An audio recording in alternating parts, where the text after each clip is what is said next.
Hi guys, today I thought I would show you how I do grayscale. You might remember I did a flip through of this Colouring Heaven book, which is the Gothic Fairy Special, and I'll just bring you in a tad there to see what I'm doing. And you can see I've started this one. I haven't finished yet. But that one is on its way, and I thought I would start another one just to show you exactly how I do grayscale.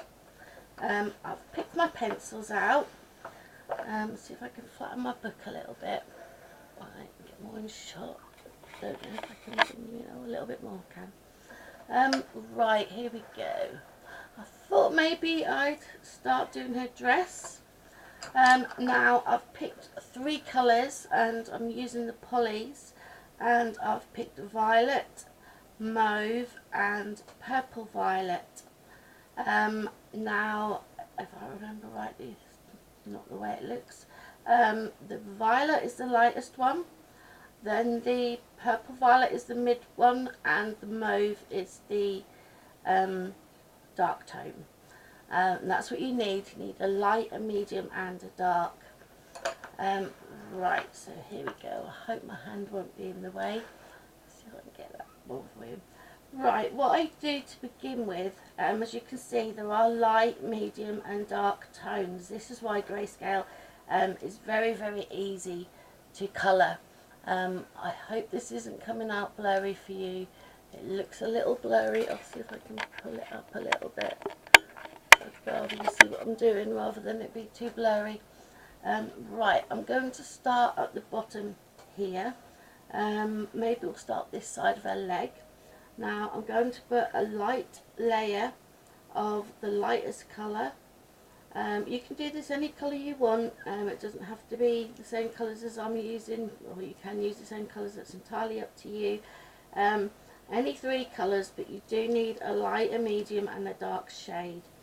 Now this is what I do. I put a very light base layer down to begin with, like that. Now I do it all over, even the darkest areas, to begin with, even though you can't see at the moment. It will show when we come to that bit. I'm not going to do the whole dress today because my camera's battery is showing full at the minute. But my camera's battery is very temperamental and it just seems to cut out really quickly. I'm not sure how long the life of it is, but probably not much more than about half an hour, I would think, before I have to change it to another one. Right, so we've got our light layer down here. I will put down this very white streak down here. I will put some there. Just do this sort of section and see how we go for time. We'll just do this little bit, the side of her leg. So all of this needs to be done in the base layer of the light colour. I'm not sure how everybody does grayscale, but this is the way I've taught myself to do it. Other people probably do it completely different to what I do. So there is no right or wrong way exactly when you're doing this sort of thing. I've found that everybody does colouring different, and everybody finds their own way of how to do stuff. So that's what I'm just doing, putting the base layer down of the lightest colour all over, and the edge white pieces as well, like so. A little bit more. I'll probably stop there in a minute. Right, so that's our base layer down. Then I change to my darkest shade. Now on here, my darkest shade is there, so that's the bit I'm going to colour in with the dark, is there, the very darkest pieces. There's another little bit there to do. There's a line there, so I'll go round that line, and then there is another dark piece here at the bottom, like so. So we'll colour all that bit in. We'll also do, I think, because these bits are sort of, we'll do a very light layer on here because there's sort of 4 shades on this one. So I'll do a very light layer. And then what I'm going to do next is do the next colour, which is the purple violet. Now this is the mid-tone. So I'll go all over, very lightly, all over the mid-tone areas in the mid-colour. Picking out the different pieces. There we go, there's a bit in the middle there. Hello Lily. Doesn't help when you're in front of the camera. Go that way. Good girl. Right. I think Lily likes being on camera because she seems to, every video I do she seems to be there and wants to come and crunch biscuits whenever I'm filming. But that's animals for you. There you go. So and this bit is sort of, it's light but it's not white like the very edges. So I'm going to do a very light coat of the mid-tone over these sections as well. There you go. Then I'm going to go back to my light one, which was this one. No, it wasn't. It was, yeah, it was this one, which is my violet. And I'm going to again go over the very, very lightest pieces that there are. The white edges are very white. There's like a white line around the edges. So we'll go over there a bit more, like that. And Lily's dropping biscuits on the floor. And we go over our light area again, like so. Hope you can see this, what I'm doing on screen. I know this camera's not that good. It is a camcorder. When I do, I have tried zooming right in so people can see, but it then comes out blurry. So I'm not sure what to do about that. So I have decided when I can afford it I will get probably most people seem to have the Logitech 920C, I think it is. Seems to be a good one. I don't know if I'll be able to stream on that. I know you can stream on it, but whether I would be able to or not is another matter, because I am filming on my kitchen table and my computer is in the other room, so I'm not sure if you have to be connected to a computer to do that. I'm not sure. I have got a laptop, but it's really old, really laggy and really slow. If I had to, I could bring that into here to plug it into, but we'll see. I mean, even if I can just film and zoom in better for you guys so you can see better what I'm doing, that would just be great. I will try zooming this in a minute, and just, I can't see properly on the small screen because it doesn't show blurry to me. So I will just zoom you in so you get a so you can see this view and whether it's blurry or not. The blurry, when I did do it and it did show blurry, it was blurry, but you could still see what I was doing.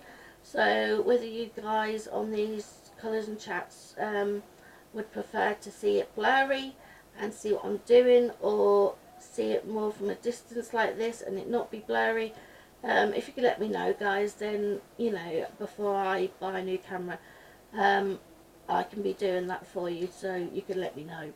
Right, I'm just going to zoom you in a bit and just see if it does come out blurry for you guys. I mean, it might do, it might not. Right, moving it back a bit. Right, so I hope you can see what I'm doing here. I'm going in the very lightest areas with the lightest colour. You can see here that there is light areas, medium areas, dark areas. I go all the way around the edges because that is actually white, as you can see on this part. So that's the lightest as well. I'm not going to do it all today because, like I said, I have to keep an eye on my camera's battery, and the last two videos I made, it just cut out in the middle. Good job I was actually finished anyway, but it cut out without me, you know, saying goodbye to you guys. So I'd rather it not do that. I'd rather, you know, log out properly and say goodbye to you guys and everything. So, right, let's do that. Some people have asked me how I get on colouring with splints on my wrists. It's just something that I've got used to because of something I've always done. You know, when you're used to wearing these, you get used to doing basically anything really. You know, I'm limited to what I can do and how much weight I can hold and things. But I mean, things like this, the pencils are lightweight, you know, and I don't hold them, you know, hard or anything tight.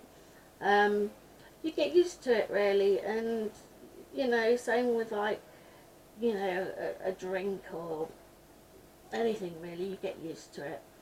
Right, and I'm going to go back in again with my dark one, which was the mauve, and that's in these very dark areas here that you can see. Bit more pressure there, but not much. A little bit around this bit here. There's a dark line that goes around there, so we don't want to miss that bit.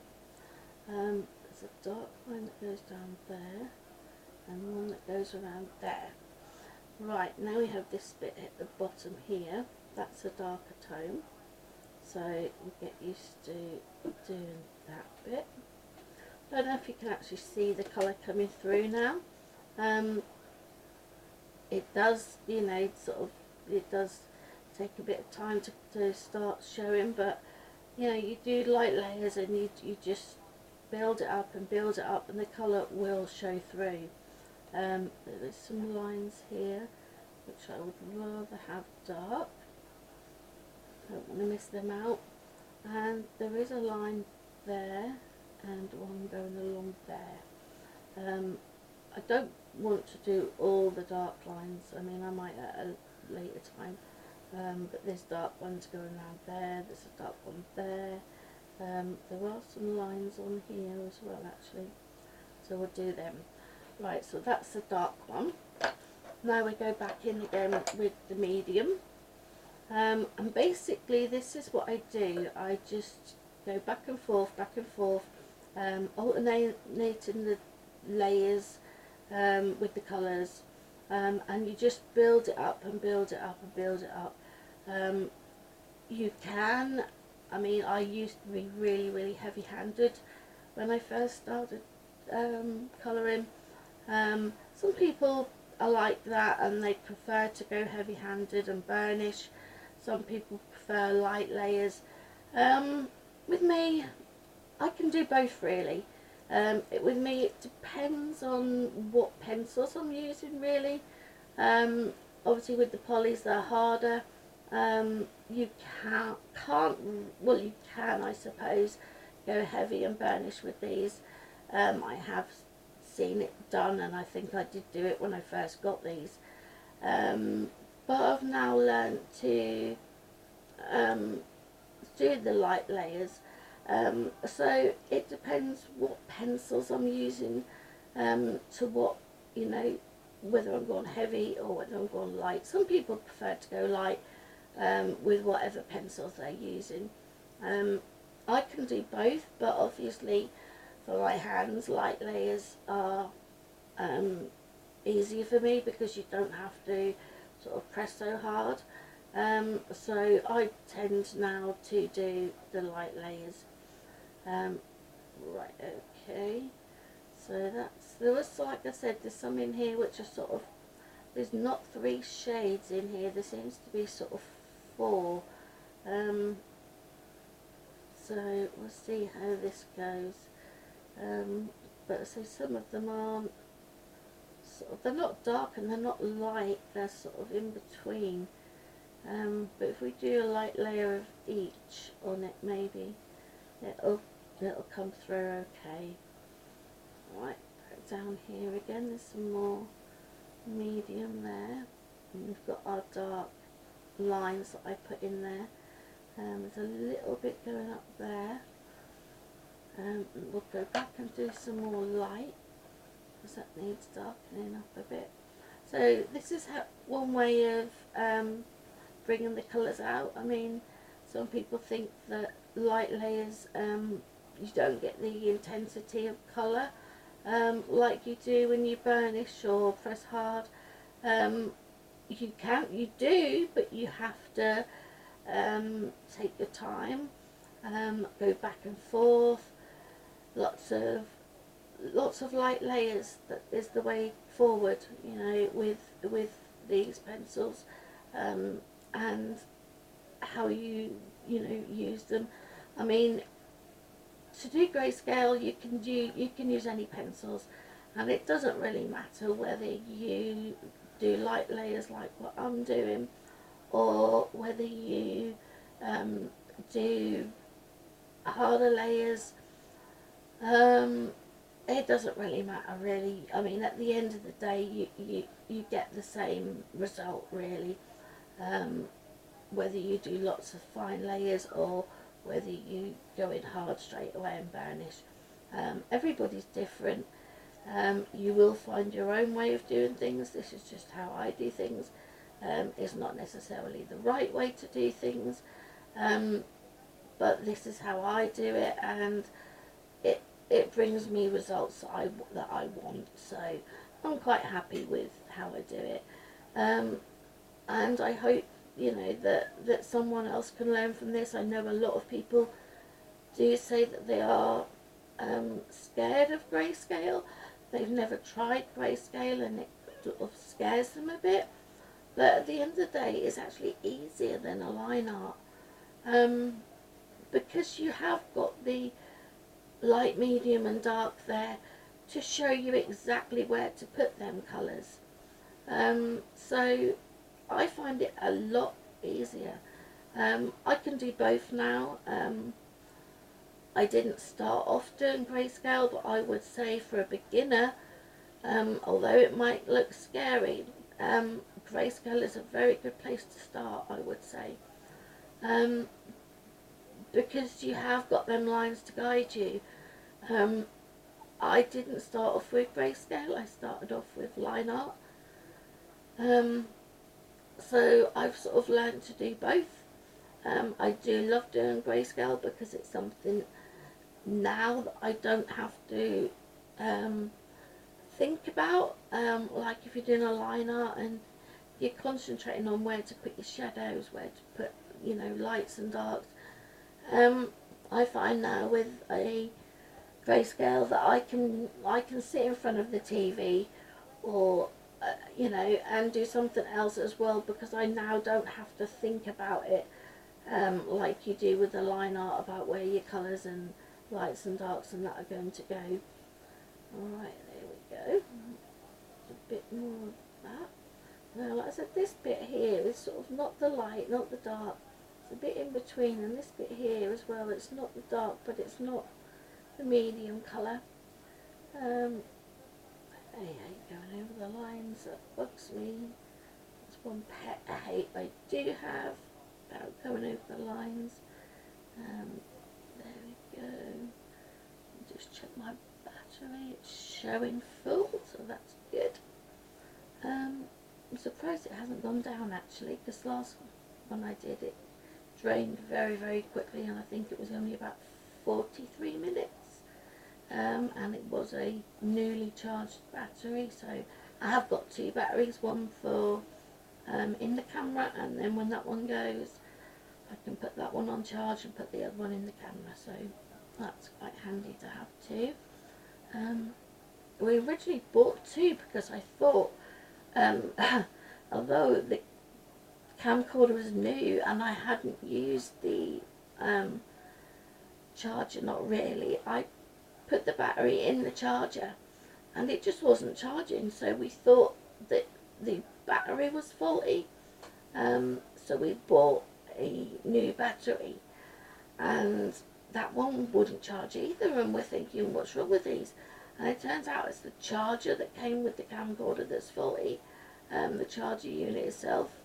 So now I have to charge the batteries while they're actually in my camera, so to have a full one ready to go after this one goes is quite good. So yeah, but I say I'm thinking maybe if this is blurry or you can't see or whatever, that's why I thought I'd show you both angles just so you can see. So I don't know if you can see that. I'm hoping you can. That the colour is now coming through the dark. The black are the same. You have to go over and over quite a few times before it will show through. But as you can see, it can be done. I do all the lines without missing any, because if you miss any it just won't look right. So make sure you do all the dark lines.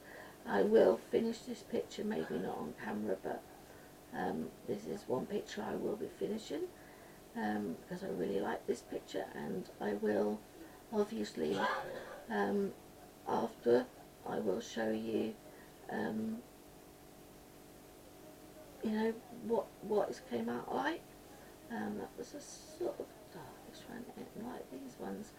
They're sort of darkish but not dark, if you can see what I mean. Usually there's three colours, like medium and dark, but there seems to be four in this for some reason. Any lines I've gone over because I'm a bit further away than I would normally be. When I'm colouring I'm normally a bit closer up than this, so I'm trying to do this a bit further away. But yeah, I hope you can see that and see how the colour is coming through on there, and that will end up something like this one that I did, and I'm hoping that you can see that. Anyone who's got this magazine will know and be able to tell what it, be able to see what it was when before I started, and then obviously you can now see that I've coloured over a lot of the black. Haven't finished this one yet, it's nearly finished, but yeah, hoping that you can see that and it's not too blurry, and I'm hoping you could see my demonstration there. So right, that's all for this one, guys. Hope you enjoyed that. Hope there's some help to you, and I hope to see you next time. Thanks guys, bye.